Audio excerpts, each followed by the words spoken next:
sa Dios. Kay kung unsaon man nimo na paghimo, kung wala kay pagsalig sa atong buhi nga Dios.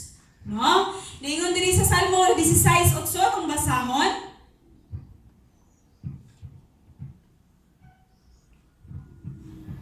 Okay.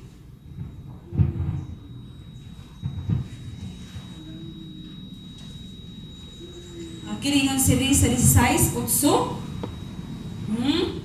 Ngayon siya, ang Ginoo gisunod ako kanunay o wala ako ikahadlukan kay aniya man siya sa akong duol. Okay. Og ningon po siya sa Salmo 19, no? 19, 119:80. Ningon sa diri. Okay. Ningon ang pulong sa Dios. Tuguti nga matuman ko sa himpit ang imong mga sugo aron dili ako mahiagom sa kalawan. So, gasunod, no?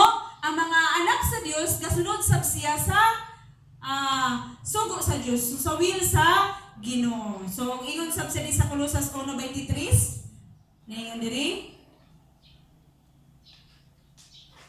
Okay. So, mag-abri, dugay pa jud ko maka-abri no. Colosas 1:23 na ingon ang pulong sa Dios. Okay. Ningon siya. Mahimong kini kung magpadayon kamo nga lig-on sa pagtuo ug dili matarog sa paglaom nga inyong nahuptan sa inyong pagdawat sa